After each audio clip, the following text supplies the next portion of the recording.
नमस्कार साथियों, मेरा नाम है योगेश्वर। आप देख रहे हैं द पैराडाइज एकेडमी। तो आज हम पढ़ेंगे अलाउद्दीन खिलजी के जो उत्तराधिकारी थे उनके बारे में हम चर्चा करेंगे। ठीक है, चलिए। अलाउद्दीन के उत्तराधिकारी।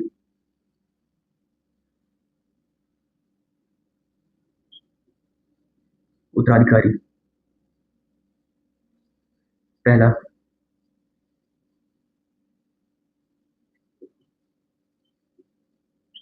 शिहाबुद्दीन उमर। मलिक काफूर के प्रभाव के कारण अलाउद्दीन ने अपने दो पुत्र कौन सा खिज्र खां खिज्र खां ये खिज्र खां वही है जिसकी जो कर्ण था, राजा कर्ण गुजरात का शासक, जिसकी पुत्री थी देवल देवी, उसके साथ इसका विवाह किया गया था। ठीक। नंबर 2 शादी खां। ये दो पुत्र थे, ये जो उसके दो बड़े पुत्र, क्योंकि जो उत्तराधिकारी के लिए मतलब दावेदारी कर सकते थे, तो मलिक काफूर ने इन दोनों को अपनी चालाकी से, अपनी होशियारी से सुल्तान को इनके खिलाफ भड़का दिया। सुल्तान ने इन दोनों को अंधा करवा दिया। इन दोनों को ग्वालियर के किले में ग्वालियर ग्वालियर के किले में अंधा करवा के कैद कर दिया। आपको सुनने में अजीब लग रहा हो कि एक पिता अपने पुत्रों के साथ ऐसे कैसे कर सकता है, पर नफरत के आगे दुनिया किसी को नहीं दिखती है, कौन अपना है कौन पराया है।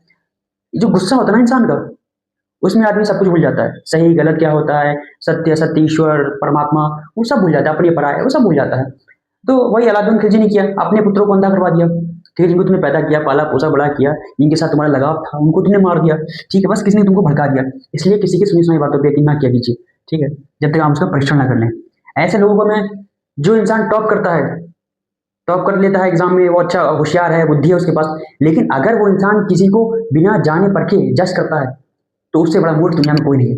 सबसे बड़ा अनपढ़ जाहिल वो इंसान है। ठीक है, तो ये हुआ। फिर इसके बाद क्या हुआ, मलिक काफूर ने ये इसको अलाउद्दीन के कहने पर, अलाउद्दीन को मतलब इसको उत्तराधिकारी चुनने के लिए जो है ऐसा कुछ जो है निर्देश दिया, ऐसा कुछ मतलब इसकी तरफ इंगित किया। तो ये जो कितने साल का था, 6 बरस का था। अलाउद्दीन उधर मर गए, अलाउद्दीन का उधर देहांत हो गया। कितने में, अलाउद्दीन मर गए 1316 में। अब क्या हुआ कि 1316 में अलाउद्दीन मर चुका था। तो अब इसके जो दो पुत्र थे, वो तो जो उत्तराधिकारी के लिए दावेदारी कर सकते थे, उनको अंधा करवा दिया गया। ठीक है, अलाउद्दीन ने खुद कर दिया था। शहाबुद्दीन उमर 6 वर्ष का था। तो अलाउद्दीन के मरने के बाद राजधानी में आकर सेना को अपने अंडर में लेके, सभी सेनापतियों को, जो थे अपने सरदारों को अपने अंडर में लेके, जो मलिक काफूर था, मलिक काफूर काफूर संरक्षक बन बैठा। संरक्षक बन बैठा किसका, संरक्षक बन बैठा इसका। ठीक। कुछ दिन इसने जो है इसका संरक्षक के रूप में कार्य किया। फिर क्या करा इसने, इस बच्चे को भी अंधा करा दिया। इस बच्चे को भी अंधा करा दिया। सोच कर देखिए, मतलब कैसे, मतलब अंधा कैसे करा जाता था आपको पता है? जो लोहे की रॉड होती ना, आगे से नुकीली, इससे अंधा किया जाता था। सोचिए कितना दर्द होता, वो 6 साल का बच्चा है, बस सत्ता के लिए उसको अंधा कर दिया। उसको क्या मतलब सत्ता से, लेकिन आगे चल के वो हमारा दावेदार ना साबित हो जाए। ठीक है, इसलिए उसको मरवा दिया। लेकिन मलिक काफूर ज्यादा समय तक सत्ता का उपभोग ना कर सके। क्यों नहीं कर पाए? क्योंकि सारे जो पुत्र थे उसके नहीं मरे थे, उनको सारे सबको अंधा नहीं किया गया था। ठीक है, मैंने आपको बताया। तो राजाओं के कई सारे पुत्र होते थे, इतनी जो शादियां करते थे। ठीक है, उनको कौन सा खिलाने पिलाने की दिक्कत है, कौन सा सरकारी नौकरी हासिल करनी है, जितनी चाहे शादियां करें, जितनी चाहे बच्चा पैदा करें, कोई दिक्कत नहीं है। ठीक है, लेकिन दिक्कत तब होती है जब वो बड़े हो जाते हैं और उत्तराधिकारी का समय आता है चुनने का, तब होता है युद्ध, आपस में लड़ते मरते हैं। इसके बाद उसका जो एक और पुत्र था, कुतुबुद्दीन कुतुबुद्दीन कुतुबुद्दीन मुबारक शाह। मुबारक शाह। इसने क्या करा, इसने मलिक काफूर को मार के, ठीक है, मलिक काफूर को मार के गद्दी हासिल कर ली। मलिक काफूर लगभग 64 दिन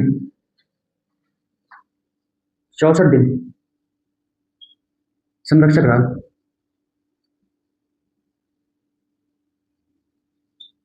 रहा था। ये मलिक काफूर की मैं बात कर रहा हूँ, ठीक है। तो कुतुबुद्दीन मुबारक शाह ने 64 दिन के संरक्षण के बाद मलिक काफूर को मार दिया, ठीक है, और गद्दी हासिल कर ली। तो कुतुबुद्दीन मुबारक शाह 1316 से 1320 ईस्वी तक सुल्तान रहा। ये दिल्ली सल्तनत का पहला शासक है जिसने उपाधि उपाधि ली। किस चीज की उपाधि? तो सबने ली। इसने उपाधि किस चीज की ली? इसने ली उपाधि खलीफा की, अल बासिक बिल्लाह। ये इसने उपाधि ली थी, ठीक है। ये उपाधि जो है खलीफा, इसका मतलब होता है ये खलीफा है। इसने अपने आप को खलीफा घोषित किया, ठीक है।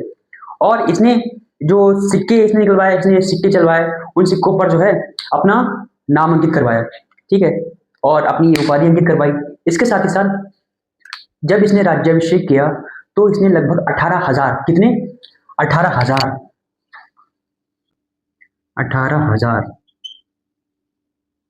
अपराधियों को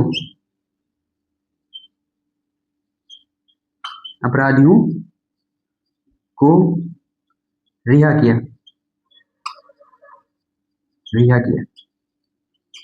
कहीं पर से ये जो है ना अलाउद्दीन का पुत्र नहीं लगता है पुत्र ही, पर व्यवहार में कहीं पर से उसका पुत्र नहीं लगता। इसने अलाउद्दीन के बनाए हुए सारे नियमों को, जो मजबूती से बनाए गए थे, जो राज्य को संभाले हुए थे, उन सभी नियमों को शिथिल कर दिया, उनको समाप्त कर दिया। जैसे जो जैसे बाजार व्यवस्था थी उसको उसने शिथिल कर दिया, भ्रष्टाचार बढ़ गया, जो उसके बनाए हुए जो पद थे वो सारे शिथिल कर दिए। इसके साथ ही साथ जो शराब पीने का जो था नियम, जो दिल्ली में शराब बैन थी, वो तो नियम नहीं हटाया गया, लेकिन व्यवहारिक रूप से वो नियम लागू नहीं था कहीं पर से। अब लोग दारू पी रहे थे, दारू बिक रही थी, ठीक है। तो ये चल रहा था दिल्ली में। अब इसके साथ ही साथ मुबारक शाह योग्य शासक नहीं था। इसके अलावा ये हमेशा अपने दरबार में पड़ा रहता था, मौज मस्ती करता था, दारू पीता था, नाच देखता था, वैश्याओं के साथ रहता था, संभोग करता था। इतिहासकार यहाँ तक लिखते हैं कि अपने राजमहल में, दरबार में, दरबारियों के बीच में, जो दरबारी बैठे होते हैं आसपास, उनके बीच में दरबार में नंगा घुमा करता था। हो गए टेस्टोस्टेरोन इसके ज्यादा हो गया, ऐसा करते हैं लोग, ठीक है, मजा आता है लोगों को, फैंटेसी होती है, करते हैं लोग ऐसा। खैर, तो इस सबसे तंग आकर जो इसका सेनापति था, इसका सेनापति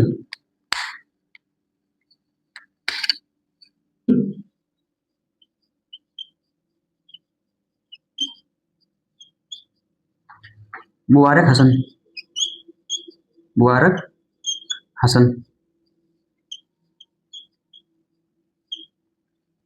इसका जो सेनापति था मुबारक हसन, वो इन चीजों से बहुत तंग आ गया था कि भैया ये दिल्ली में क्या चल रहा है, दिल्ली के सुल्तान ये सब क्या कर रहा है, दिल्ली के जो सुल्तान की मान मर्यादा थी वो सब समाप्त हो रही है। तो इसने 1320 में राजमहल में प्रवेश करके वहां के जो बॉडीगार्ड्स होते हैं, अंगरक्षक होते हैं, उनको मार के, उनको समाप्त करके सुल्तान कुतुबुद्दीन मुबारक शाह की हत्या कर दी। और कुतुबुद्दीन मुबारक शाह के समाप्त होते ही, इसके मरते ही, अलाउद्दीन का जो खिलजी वंश है उस खिलजी वंश का अंत हो जाता है, ठीक। अब ये जो मुबारक शाह हसन है इसके बारे में थोड़ा जान लेते हैं, क्योंकि कुतुबुद्दीन मुबारक शाह को मारने के बाद ये गद्दी पर बैठा था कुछ समय के लिए, ठीक है। ये कौन था हम जान लेते हैं इसके बारे में थोड़ा।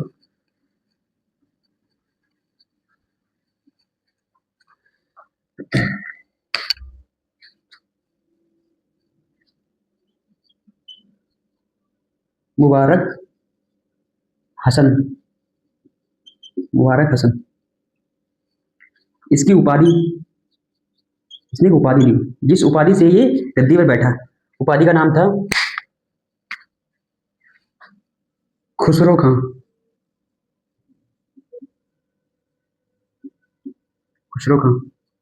ठीक है, खुसरो खां, ठीक है। ये मुख्य रूप से या मूल रूप से ये गडरिया था, गुजरात का रहने वाला था, एक गडरिया था।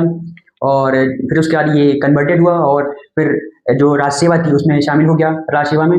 और उसके साथ साथ अपनी योग्यता के बल पर जो सेनापति था, सेनापति के पद तक पहुंचा कुतुबुद्दीन मुबारक शाह के समय में, ठीक है। और अंततः जो दिल्ली का सुल्तान कुतुबुद्दीन मुबारक शाह उसको समाप्त करके दिल्ली का सुल्तान बन गया 5-6 महीने के लिए, ठीक। अब चूंकि ये हिंदू था, पहले हिंदू था, बाद में कन्वर्टेड हुआ था, ये मुसलमान बना था। तो जो तत्कालीन इतिहासकार हैं, तो कहीं ये हिंदू था पहले, तो इसकी नीति जो थी हिंदुओं के प्रति सहिष्णु रहती थी। तो जो इतिहासकार थे, वो तत्कालीन इतिहासकार जो दरबार में थे वो मुसलमान थे, तो कहीं ना कहीं वो इससे खफा रहते थे कि हिंदुओं को इतना ज्यादा मतलब सहिष्णु क्यों है उनके प्रति, ये उनको ज्यादा तवज्जो क्यों देता है, ठीक है। तो इस वजह से इसके ऊपर आरोप लगते हैं कि ये राजमहल में मूर्ति पूजा इसने प्रारंभ कर दी थी। ऐसा नहीं है, इसके ऊपर आरोप लगते हैं। ऐसा आरोप इसलिए लगाया जाता है क्योंकि कहीं ना कहीं वो एक हिंदू कन्वर्टेड मुसलमान को, या फिर कह लीजिए कि जो भारतीय मुसलमान है उसको बर्दाश्त नहीं कर सकते थे, ठीक है। ये भारतीय मुसलमान है, ठीक है, ऊपर से कन्वर्टेड, तो फिर इसको पंजाब का सूबेदार, पंजाब का सूबेदार, पंजाब का सूबेदार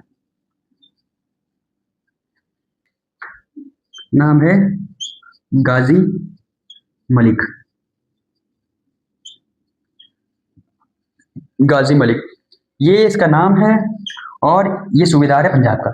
इसने क्या करा, जब इसने देखा कि खुसरो खां एक भारतीय हिंदू कन्वर्टेड मुस्लिम कह लीजिए, भारतीय मुसलमान कह लीजिए, या कन्वर्टेड मुस्लिम जो है वो राज्य को दूषित कर रहा है, तो उसके खिलाफ निकाल दिया, उसके खिलाफ नारे लगाए कि ये तो इस्लाम विरोधी कार्य हो रहा है, ठीक है, इस्लाम खतरे में है, ऐसी ऐसी बातें कही गई। और एक गुट बना लिया गया, सरदारों का, अमीरों का एक गुट बनाया गया, और गाजी मलिक के नेतृत्व में दिल्ली की ओर चल दिए सब। और जो खुसरो खां था उसको समाप्त करके जो गाजी मलिक था उसने दिल्ली की गद्दियां हासिल कर ली और एक उपाधि धारण की, उपाधि धारण की गयासुद्दीन, गयासुद्दीन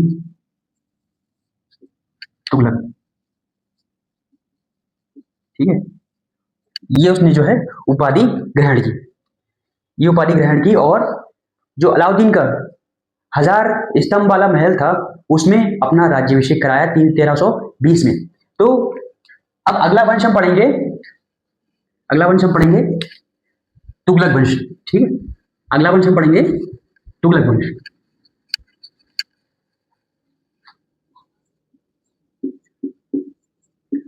तुगलक वंश ये आपका दिल्ली सल्तनत का तीसरा वंश है, और ये 1320 से 1414 ईस्वी तक रहा।